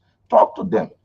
You'll realize that the guys But are I'm a formula. This executive order is not just on the George Weah time. Through Ellen no, no, Johnson it has time, never been. every The year first time, we the have documents to no that. one minute. The first time the concept, you look at the makeup of this marathon, it target even the least person in this sector. And let me tell you this today, Marka, this is a free market. This is a free market economy. No one should tell you who to transact to. No one should tell you how to transact your personal goods. Market, I should be given the opportunity to negotiate with a bank in China to come and invest in the rubber sector. I should be able to export and create an opportunity for value added. You cannot restrict me to only sell locally. It means most of the companies we are talking about here, look at what happened. There's not a single major company in this country excluding the few local guys who are involved, like Firestone, there's not a single shareholder of Liberians in Firestone. Similar thing with LAC, the Seti brother. There's not a Liberian who is a major stakeholder or shareholder in all of these companies. The millions you are talking about, who are those you are creating the millions for? You are creating the millions for people who are not Liberian. What we're saying is that we visit the process and ensure that Liberians can be given opportunity to benefit from it. Are there not librarians working within these When I companies? say working, Yes, when you're you working, have close to my four to God, five hundred. my God, let me tell you something. O'Neill, But, Marka. O'Neill, Yeah, you have 4 to 500 in each of these companies are working. O'Neill, let me tell you, Firestone been able to hire over 10,000 workers in the country. It has not done anything when it comes to who makes millions in terms of the share. Liberians should be given an opportunity. The workers union, the policy should be put in place that the workers union, the different groups should have at least 10%, 5%. In that process, you are creating work because when the dividends are divided, they will benefit and they can reinvest. But not just so, Martha, you working here, it is still make millions of only you working here, it is still make millions of dollars. Who are those who will benefit the major shareholder, the owner of the company? So irrespective of you doing a type of job, irrespective of you doing a driver jobs, it does not mean anything. 500 jobs in such an economy, the rubber sector is one of the biggest sector, and we believe the policy and the consultative process we have started to bring everyone back to the table and say, because this country people have been complaining, say the lawmakers out there, they are not being able to look at our interests, they are not being able to protect our interests in this sector. We want everyone to sit on the table and let's see the way forward, how the Okay. policy will be able to affect them positively. So the Mhm. moratorium cannot be put in place. Other people will not finance their loan they have taken. At the end of the day, they will run into arrears. They will be placed in court. They will be going to jail. You will destroy a whole family. So let the process open. Okay, since it's before you, let's leave it. Let's move on. I mean, no much has not been said on this channel. How far is the channel union thing now? Since the last time they appeared before you in the window was watching on camera. So yes, at least our lawmakers now calling concession companies come and sit before us and explain we've been crying on Western Cluster forever over years. I mean, we saw that with channel union. I said, yes, this is good. How far? How is the whole situation? Martha, the last thing that happened, we went into the community a few days ago to inspect community projects that China Union will be able to implement. China Union have sent their formal report. It is before the committee. The committee is going to be, and we're going to look at what the mandate says and what they should be doing. So, good for us. China Union has already said they were not in compliance. All we need to do is to set the timing, is to be able to monitor what the report says and make sure that Channel Union can live up to that report. So it's something we are on course. The communication they send to the house will be brought to the press. You see a copy, you understand what is in it. But what we believe is that it should be in keeping with what the mandate from plenary was. So anything short of that, I think we need to revisit the mandate. What are some of the key recommendations in that report? Because I mean, you were Within the lead advocate in that place. I think you knew exactly what the people needed. within 6 months, China Yuan should build the road from Bon Mines to Kingima Mini Handy. 6 months. Within 6 months. Within 3 months, they should be able to take care of the issue of the school, provide logistical support. Within 3 months, they should be able to take care of the hospital that is lying in ruin and provide support to the hospital. So they need to come up with a plan as to how they're going to take care of the hospital in terms of support, how they're going to ensure that that hospital is taken up to international standard. They need to provide plan of providing basic services for the workers, PPE, safe drinking water. A lot of different things are within that report, and I think I shared that report with you, the preliminary report, O'Neill. Mhm. What we're trying to do is to ensure that everything that was signed on to Channel Union can live up to them. Not just Channel Union, all of the money concession in this country need to live up to their social contribution. It is at this point like viewing with you the impact of those resources. Yes, great. So you build the people back and forth. What are they saying now to you? I mean, despite you have not had this sitting yet, but I mean, you of the people back and forth with all of this happening. I mean, China, was one of the day that said this is one of my best day I've seen. What are you hearing from them? I think what our people are waiting now on is to see the results of what we've been advocating for. Is for China Yuan to uh, commence their work on the road because they have set a date and time. The committee will be able to look at the time they have sent us. We'll look at it between now and Wednesday and respond to them. They have shown a date that they will be able to start the work on the Bone Mines to Henry Road, which is a great milestone, and our people want to see that process starting. They in the waiting stage, and we are going to monitor them. We're going to consistently monitor them, ensure that they can be brought to book whenever they violate what they sign up to. We ensure everything that is in that MDA can be lived up to. The issue of labor, Liberians working, labor issue is something of concern in this country, and we're going to pay more attention to that process. So China Union, China Union, China Union. What we saying? Live up to your agreement. Are you Live up making to you your making music or what? China, we you. say live Always up here. to agreement, live up to agreement, and ensure that the lives of the Liberian people in District 7 in Liberia can be improved. Okay, that is great. But let's talk a bit about the budget. We understand hearing will begin today. What has been your take? I mean, this budget, the draft budget has dragged on for so long as it is currently. Liberian are wishing that the budget will be passed. Even the government, you yourself sitting here. But again, there are some other lawmakers who are like, criticizing the budget and think they will drag it on for long. The last time we heard one of the senators, Senator McGill, said, well, that budget we're going to look at it critically. If the need be, we'll even send it back to the executive. What do you say about the budget? You know what? It's clear, and the mandate of the legislature has always been when the budget is just a projections of how government believe, the executive believe they can run this country. Hmm. And in as much as legislator have the authority to visit it to be able to set the benchmark as to how it should be, it's an open document that you can do any amendment to, and you can look at and shift the directions of government policies. So it's not something skip clearly as to what you want to see in the budget. Present that message to the executive, and they will live up to it. I think the budget set the agenda for the country. It set the developmental agenda of the government. So we are going to look at it in keeping with what the law provides, in keeping with what we all campaign on, what the executive presented to the Liberian people as a way forward in improving the lives of Liberians. So the document coming in the process of that budget will state as to the direction of this country. If you see improvement in the lives of in this the budget of the educational sector, the health sector, the issues that have to do with infrastructure will tell you where this country is going. So I think that projection is just below the belt that I will come here and criticize a projection. We have the time and expertise to be able to sit and analyze the budget and ensure that those things we are yearning for, our people are asked for, can be placed into it, and the resources can be allocated to ensure that their lives can be improved. So, Which sector you think should be of real priority this year, for example?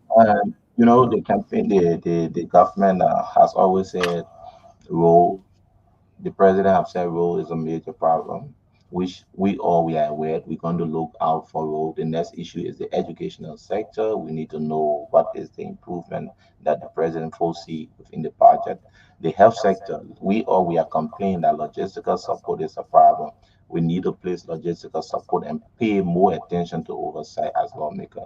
When resources are placed in the budget for different communities, we need to go and ensure that some of the areas that those resources was placed, they were properly managed, and if they were not managed, we can call the ministers to work and ensure that we can ask for proper accountability. So it's a two-way street. Providing the resources, providing the land, and then monitoring it is something that we need to pay more attention to. So it is a responsibility as lawmaker to ensure that you advocate for your people and pay more oversight. This government is something we're going to hold to account to the Liberian people as to things they campaign on. As lawmaker, we should put in place policy that will better the lives of the Liberian people. It's all of these things we're talking about is to be able to develop this country and ensure that the ordinary people can feel the impact of their government. That's great. You won as an independent candidate, is that correct? Have you joined a political party now? No, Okay. Do you intend to do so? not in the nearest future. Why? Then an independent, you could support the agenda of the government.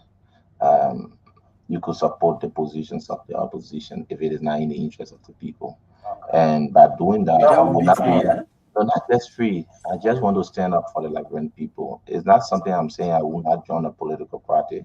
There will always be conversation. If the conversation is right and the positions they are providing for my people, I think I can make a decision. For now, I'm still an independent. I believe that we will support the agenda of the president to succeed and will support policies that will affect our people's lives positively. Where we differ, come and state it.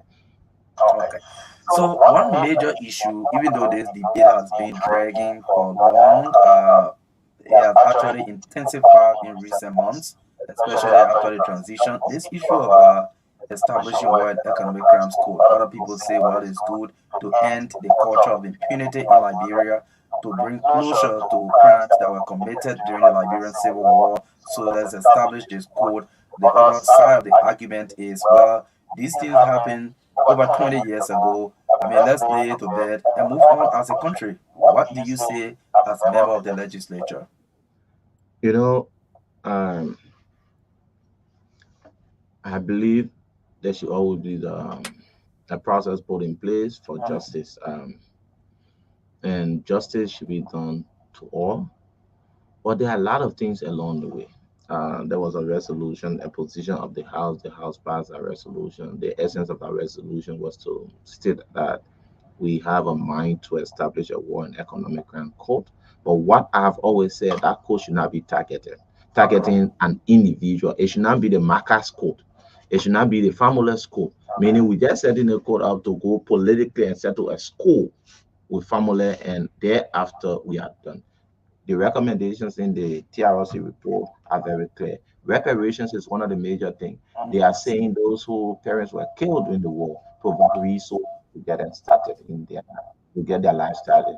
Since the TRC report came out, no one has talked about reparations. Town hall meetings ensure that perpetrators and their victims can sit in a town hall meeting to have a dialogue in solving some of the problems. Up to now, we have not had any of these things. The Independent Human Rights Commission to initiate some of this process.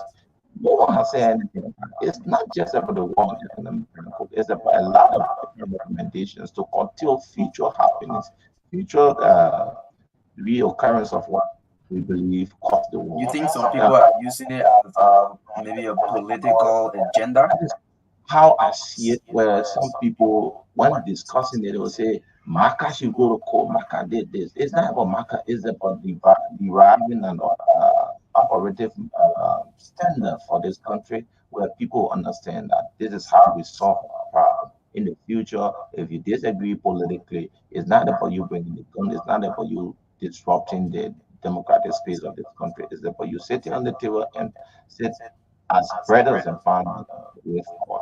But in the process, those who has had behaviors threatening should be brought to justice to be able to provide reasons as to why they were seen in such an action. So what I believe is that the resolutions were fine, but if the process becomes targeting politicized, it needs to be an open conversation that we want to find a way forward, a genuine way forward. We start to say, I'm going after Maccabi, this group Macca need to be brought to justice. This economical process, they want I heard one of our country that um, the issues that have to do with asset recovery. The Mhm. we asset recovery team identified something around 7 million in London, I think London in this country. Mm. Say, and we need some of the money to come back. Take a policy, establish a recovery policy that will be enacted and form a team that will live up to it. Expand the process. They shouldn't be targeting. Create an opportunity that people who have strong resources in the country can be able to pay. They should be given opportunity to go to court, and at the end of the day, should be able to find them. If they are guilty, they should live up to the punishment. The next issue is that I won't expect an African to be in the street and say, Marka, get down from your car. I believe this. The next day I see Marka driving a car. No. It means we're going after people. We should not use sentiment to solve legal issues. What we need to do is that we should investigate Mark quietly, bring the facts and present the facts to Mark Lina. You present your facts and say, Mark, this is the fact we can tomorrow respond to the issue. And if Mark know all those things, the next day Mark will say, "Come me, hold it." You don't need to just see Mark on the street and at the end of the day you put Mark, the next day you see people moving at the video from Mark, you get hit, people start try to target people. Most often, what we see in developed countries is that they present facts to you that you yourself can doubt. And with that, you either plead guilty and move forward and skip the punishment. So it looks that people are more politically driven than being policy based. That is why we don't get politics out of such a process because people want to politicize it. And when you get people who are apolitical, they will set the standard in a way that people feel the impact, people feel the essence of it. So I believe with the past few conversations around the asset recovery process, they will review a lot of things. They will set the record straight and be able to move into the community and then ensure that that asset recovery will not be a partisan based or political process where people want to target other people. But I believe it's not a targeting thing. I've read of people who went into government with just zeroed account and became millionaire over the time. You need to be able to investigate their cash flow. Talk to them. Say you observe, you take 5,000 as you pay 6 year 5,000 is 60,000. You sell for 6 years. You have 2 million in your account. Where did you take this money from? Which business you are investing in? We started the business right and said no. We believe from the facts So you, presented. you think there are traces that realistically, if done properly, government can retrieve some assets. Billions of dollars. There are people we know they're around here. They have the kind of work they are talking about. Even if they could build properties in other people code friendly, you can understand where that person been working. If it is not proven, you take it from them. You got if you are not work for 10,000 or 5,000, then they tell you say you own Boulevard Hotel. Why you did the money? If that money is flying in the air, that comes to you. So you either doing a dubious transaction out there, the government need to investigate. So that investigation should be something you do quietly, present the facts that that person will not be able to doubt. So I think Yeah. So politics is something all look it should not be politicized. I think it is in the right direction to ensure that people who acquire wealth was some that was made those wealth was generated from the people money can be able to should come refund up. them. Okay, that is good. So your response was actually in line with the question concerning the World Economic Crimes Code. But again, I want to ask this, considering the complexity of this issue, the way you hear people advocating, we want it now, we want it now, do you think this thing can come just in a week time, months time, or a couple of years? What do you think? I I think you just want election, um, and the partisan conversation is the hard sentiment of this member of this party and this member of this party. I can use this to target this individual.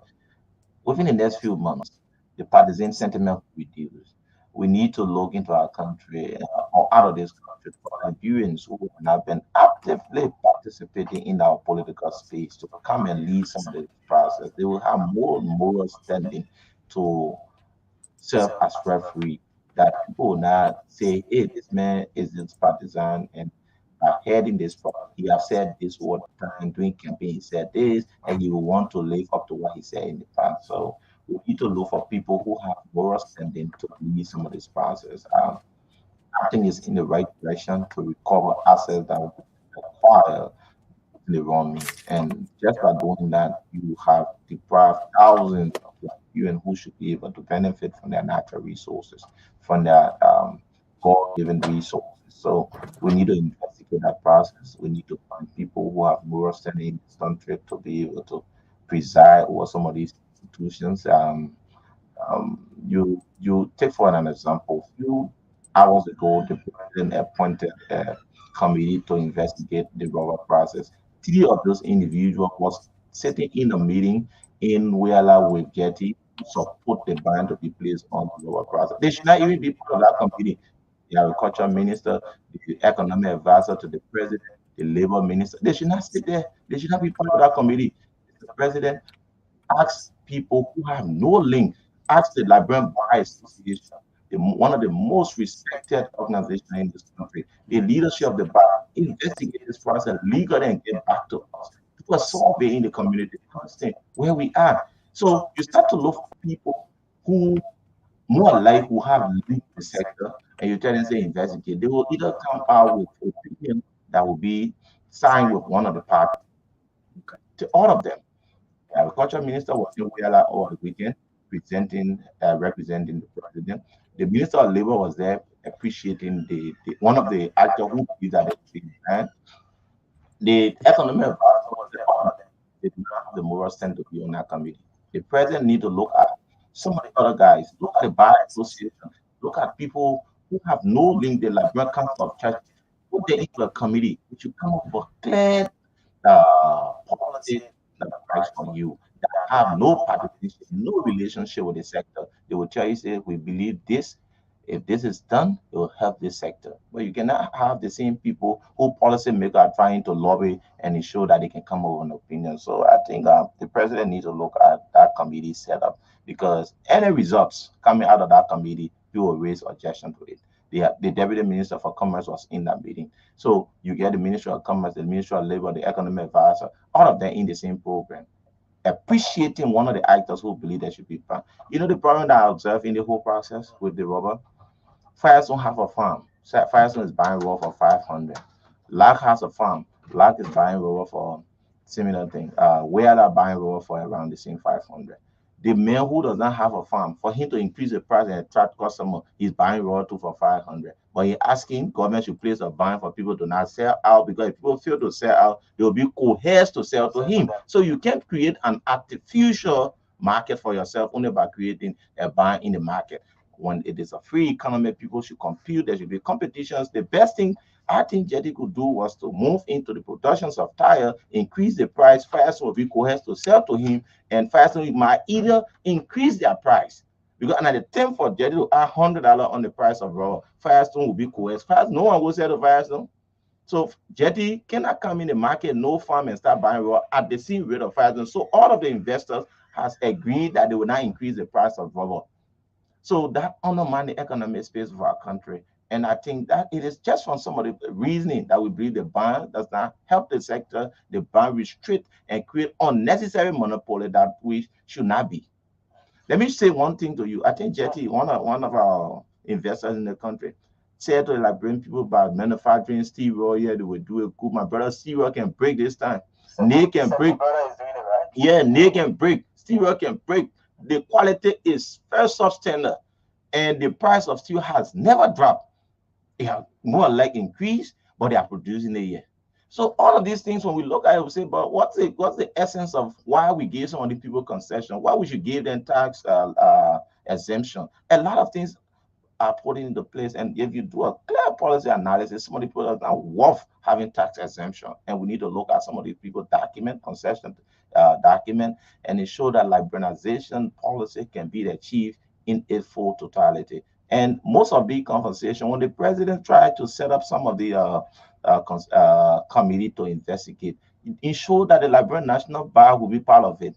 Ensure that because they have one, let me tell you something, some of the guys who have too much confidence in the bar. I got confident most of the report that the bar has found themselves part of, because the bar will always have a standard to live up to, a professional standard. You get the Liberian Council of Churches, all of these committee, not a neutral body, should be part of that team, but not individual who either more or less someone lobby to get in jobs and they believe they need to protect the interests of some of the institutions that lobby for them. Mr. President, I think you need to do the right thing. The Liberian people are waiting on you. Thousands of people's lives depend on this sector, and monopoly place on people are already running into unnecessary default on their loans. And if that is done, some people will believe that government was the cause for their parents to die out of frustration. Well, folks, you're listening to the TDS on Truth 96 from FM. With us here this morning is representative for the Fambula of Bon County Electoral District number 7. He's our guest this morning, talking about a wide range of issues, national concern. Yeah, so before we can take a couple of calls, you want to say, during the course of the campaign, you used to be very close with one of the senatorial candidates, former representative Kafia. Edward Kafia. Unfortunately, he did not win the election. So, yes, you won. How is the caucus, the Bon County Legislative Caucus? We have a very united caucus. I'm working with the both senator. I have a very good relationship with Senator Johnny Quay. We are working closely. We do a lot of good consultation, and the the caucus now have collective decision making. There's not an individual driven decision making process. Senator Quay is the co-chairman of the caucus, and Senator Moy is the chairman of the caucus, and the secretary of the caucus. We have a caucus that is more consultative. We believe that we need to unite our county. I think the caucus is moving forward. We're trying to put some of the past behind. And with that, that was the politics of the day. We had to take a decision. And I believe with the manner and form in which I'm seeing the Bon County caucus in the next few years, it will not be like the caucus before. We're building a more united team to be able to protect the interests of the people of Bon County. So I think we are moving in the right direction. That is great. So let's interact with the public. I know the people in Sanoye and Fuama are following This morning, as well as people across Liberia. So call us on 0770-202579, 0770-202579. We have Representative Cody Pamela this morning. He's being discussed around a wide range of issues. We'll focus on this ban on processed rubber and other national issues, the establishment of War and Economic Crimes Code. He wants these things to be done appropriately, not haphazard or based on politics. So let's talk to this caller this morning. Good morning. Good morning. Good morning. You're live. Go ahead. Yes, first I want to commend Your name, where you join us from? I'm joining you from Monrovia, Central Monrovia. Go ahead. Okay, I want to appreciate the representative studio for the deliberation. Very to be frank with you, everything that you have created, making like it sounds good. For example, the news is getting rusty. Actually, touching those things, change that to 2 months, all the rust, the news is burning. So what's the process? So let us do the right thing. Okay. Thank you. Okay. Thank you. Let them do the right thing. No, this is so terrible. Good morning. Yeah, good morning. Good morning. Go ahead. Okay, my name is Charles Goose. I'm calling from former district to this to Sally, our young clown. Okay. Go ahead. Please. I want to commend the honorable man for his needed delivery. Mhm. What he has said that it is what we in former district have been yearning for. And I think this time we didn't make a mistake by electing as our representative. But one thing I want him to focus on is that the employment of the unemployed district number 7 citizens, salary and former at large. Many of us here, we have the skills, but we have not had the chance to be employed by the China Union. So I want to commend him again, and I wish him well in his endeavor. Okay. Thank you. That is right from his own backyard. We cannot take this kind of call. Let me take this one. You can. Good morning. Okay. Let's take this one. Good morning. Good morning, Marka, and good morning to Olive. Of Abba, yeah, I'm alive. Go ahead. You're live. Go ahead. All right. Let me use the platform to good morning to the man listening us individually. This is the point of Abba, Yella, and I'm put in for the Pacific Secretary. Okay. Let me appreciate Honorable Formula. He's so legitimately and very admiring. Investigation gets to be is neutral body based, talk about the importance of churches and the I believe that is that because when we have neutral body, people will now doubt credibility. You get me? And people will thought this people will what the kind of result will come with. So thank you so much. Thank you. Okay. Thank you for joining us from Limba County this morning. Let's talk to this person. Good morning. Good morning, good morning. My name is David Bathroom. I'm calling you from Beaumont this morning. Okay. Let's hear you, Mr. Flumbo. Yeah, thank you for the get the money representative for the family. I follow him from this morning when I did my program this morning. And how you explain his own cause on selection impact. But my question to him is that as a lawmaker, he set up the committees to the very question point, to the very committee that responsible for income generation. And then he asked the committee to report the money to his office. So my question to him is, what is the intention of reporting the money to the office? And why is it that he's not using the local government authorities to form the committees? As a lawmaker, why he has to form the committees and ask the affected communities like the Ghanaian, Amani on the river, instead of a committee there? Those are on deforestation, the parts of that, the soil, the mountain center community to all the places. But instructed the people to report the money to this office. Now we speak some of the money already there. Okay, so he will respond to that appropriately. I don't have much details on that. So he will respond to that. Good morning. Good morning. Your back is bad. No, we can't take you like that. So you always have to lower your monitor. So, let me take this one. Good morning. Good morning, Marka. Good morning, Oli. Good morning to Honorable Foreign Family. I appreciate the level of what Honorable Foreign Family is doing. It is our student to encourage African for 2,000 now officers. And I'll be honest with you, Marka, if you buy a city, because Minnesota out there out of good break. And you when Jeffy or Sally Brown up producing steel up there, all of that, the cost of steel was less. It was less expensive. But today the cost of steel is high. Why are you producing your steel in our country in the price of high? Then I'm asking my own love the joy of full family. You remember the father came in 1926. And today you see father get a house around Cali Tree. And the father around all of them, but are you getting one chance benefit over there? And I hope and pray I will love joy him to see how well and advocate for the people. Thank you so much. Give me the time this morning. Okay, thank you. Let me take 2 more calls. Good morning. Good morning. Go ahead.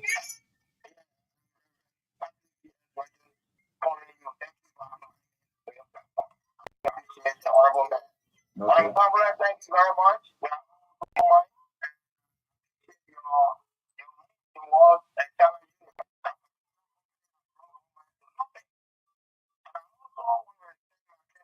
To you, and God will use you to make sure that that place to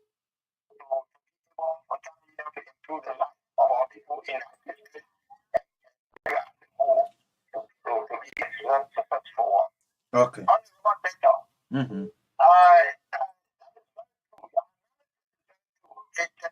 Is that being able to make the Nigerian people to be better. Other company, it doesn't have transition.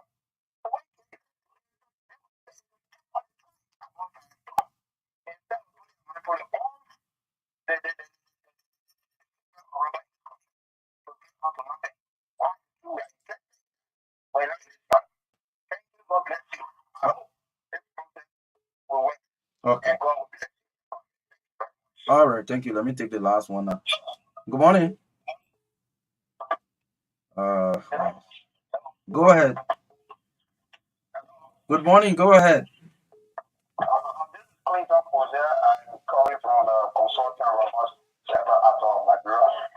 Let me tell the student here, thank you very much for the details of the operation this morning. Mm-hmm. We have been saying it and we will continue to say it.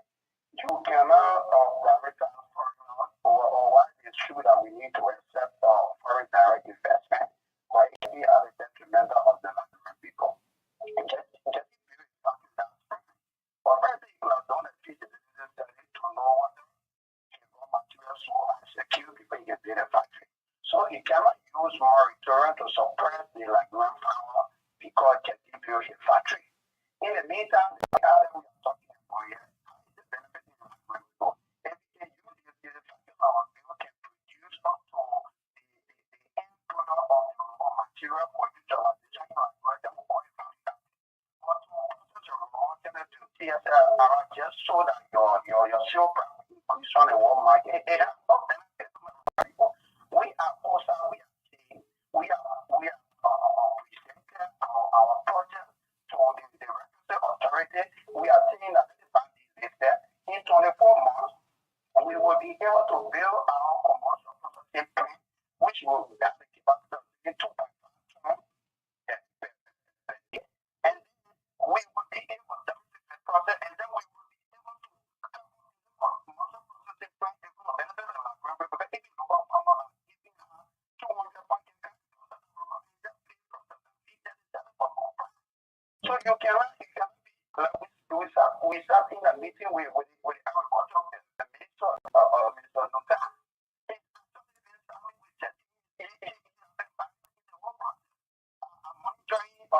Monitoring factory launch or day before yesterday, it was the operating thing that you will show getting investment will use the necessary resource. Why are the detriment of the people?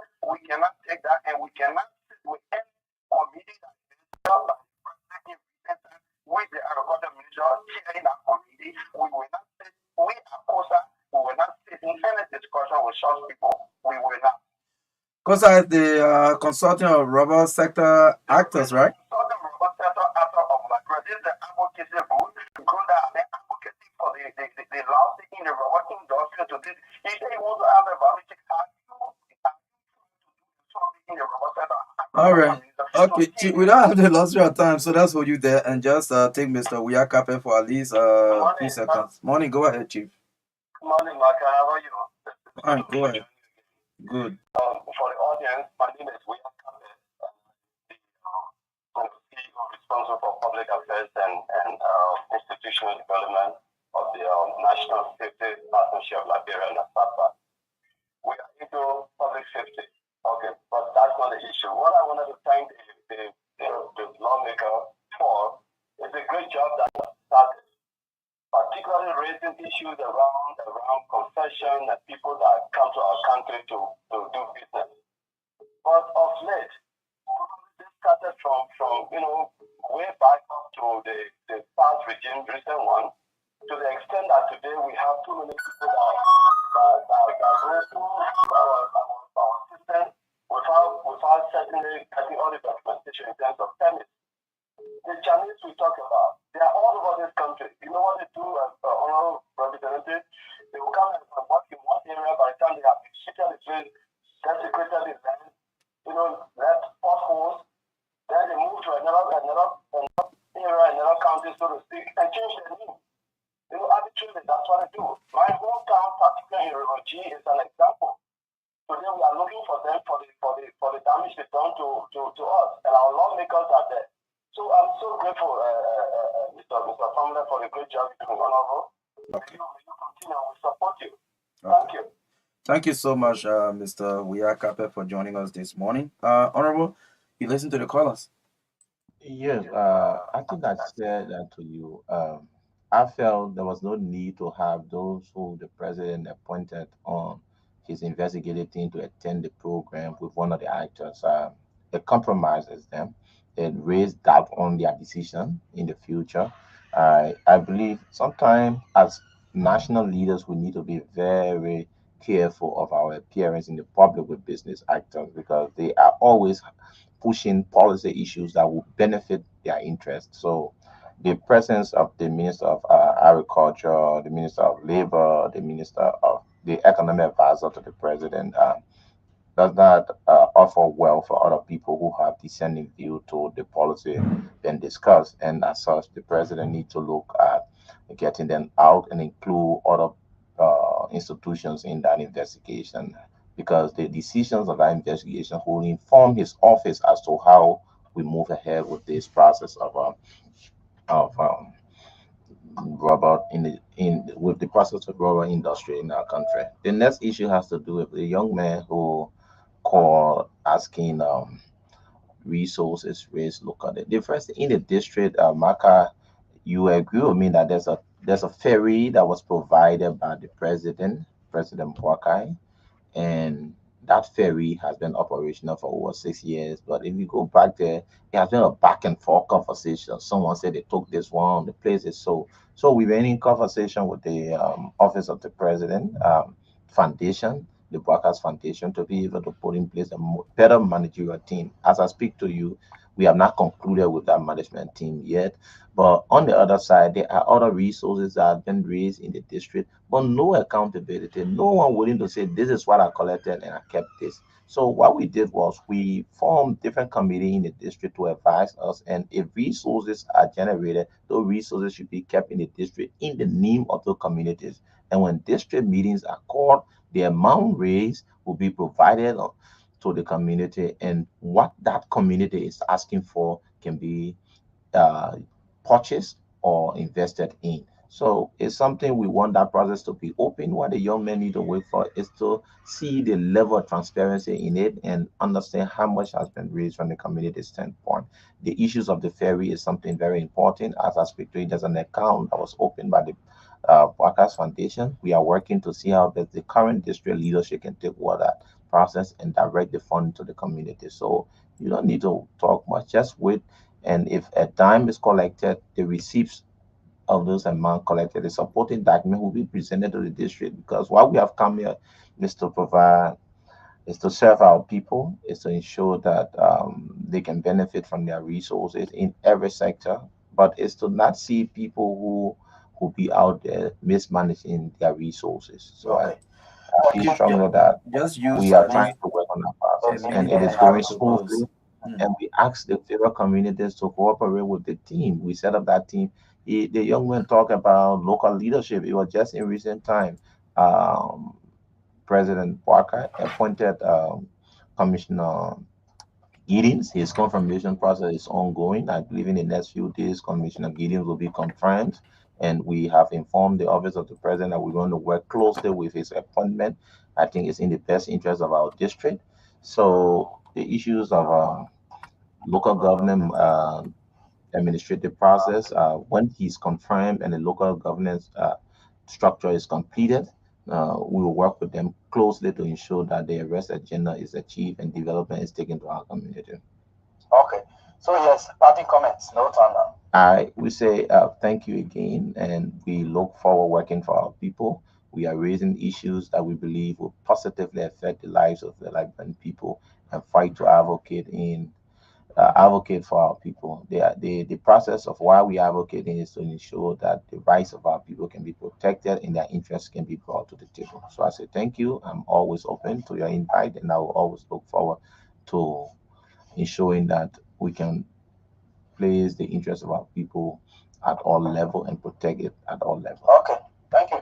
Thank you again. Yeah. Yes, thank you. He's Representative Kode Family. He's being our first segment guest here this morning, and yes, we're taking a break to be back shortly.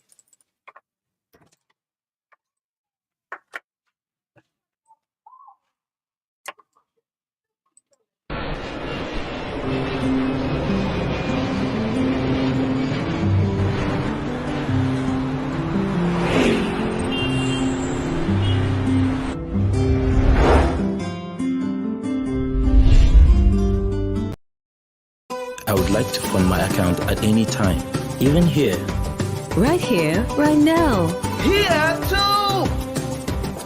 Without moving an inch. Here will be just perfect.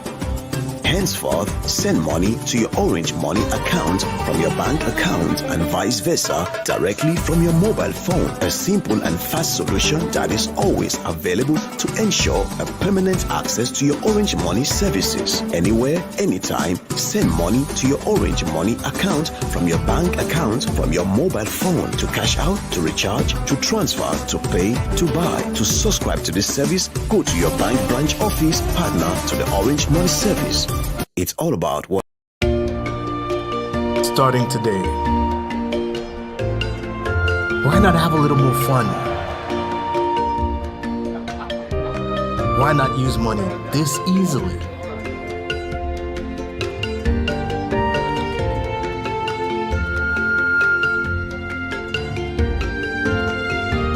Why not get even closer to family?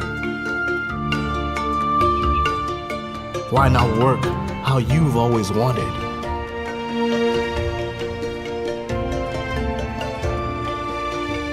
Fun, money, family.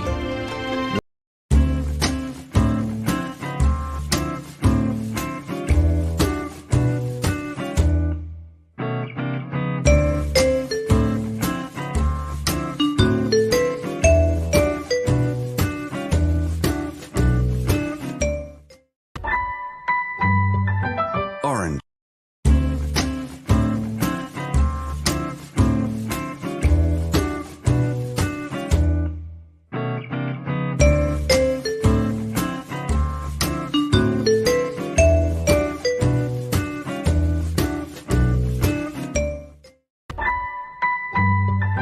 Orange.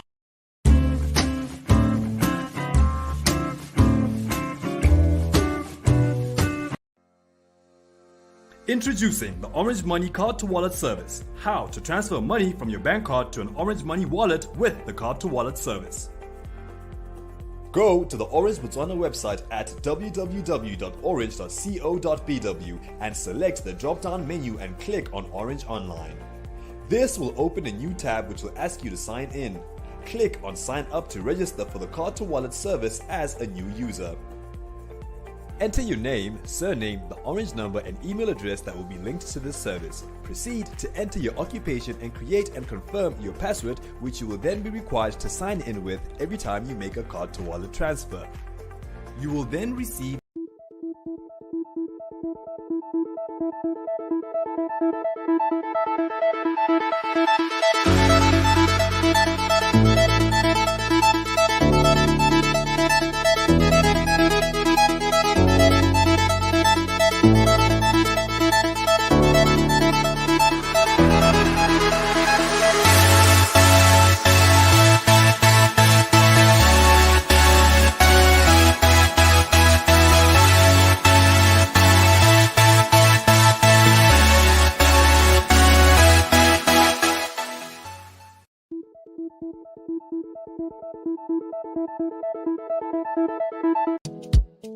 With Orange Money, I can send money to my bank ganta. With Orange Money, I can send money to my mind lofa. Just that star 144 hash. Follow the instruction. You are watching To Pay My Taxes and Fees Easily, brought to you by Orange NLRA. Alfred, I'm traveling soon, so I need to get my birth certificate. I need to go pay my fees, but it would take too much time. Alfonso, no worries. Thanks to Orange Money and LRA, there is a convenient way to pay for the fees. It is fast and easy. We can now pay the fees for birth certificate, marriage certificate, travel clearance, fire inspection, and business registration renewal from the comfort of our homes and workplaces. Really? But tell me, Alfred, how does it work? First, go to any Orange store, POS, or Orange Money agent to open your Orange Money account and put money in your wallet. The service is available in both USD and Liberian dollars. Then to pay your fees, dial *144# to enter your Orange Money wallet. In your Orange Money wallet, select your currency option, for example, USD. Then select Pay Taxes and Fees. Next, you select Non-Tax Payment. Then select the service you want to pay for. In your case, it's birth certificate. After that, you select option 1 to pay for yourself or option 2 to pay for someone else. If you want to pay for someone else, just enter their name or reference number. Next, enter the amount you want to pay. For example, 15 USD for.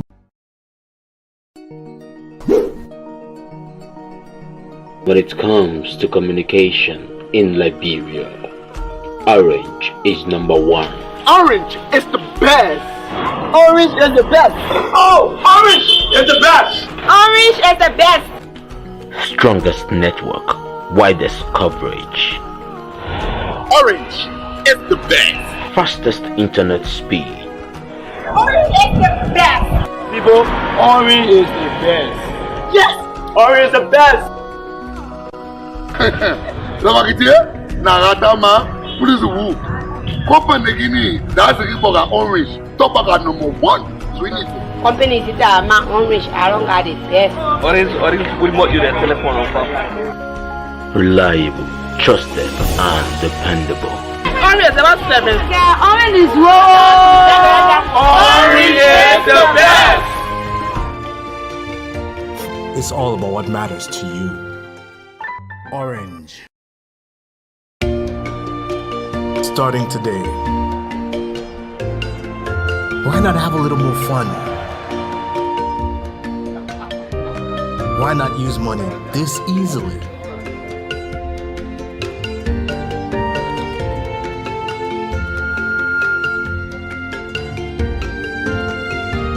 Why not get even closer to family?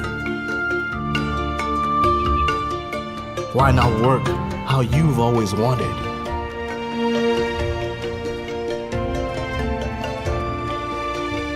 Fun, money, family, work. No network keeps you connected to it all, quite like Orange. It's all about what matters to you. Orange.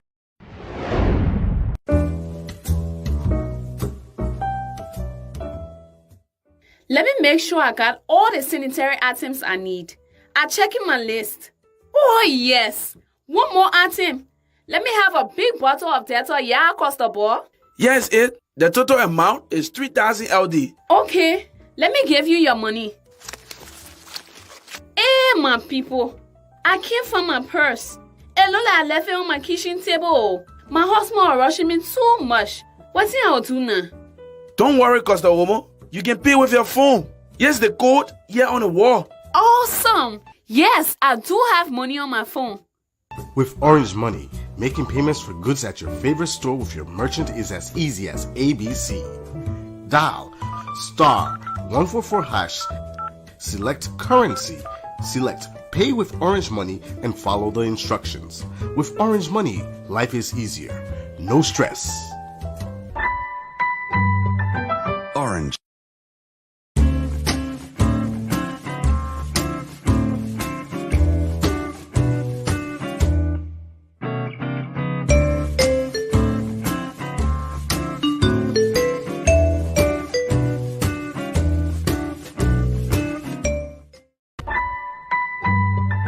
Orange.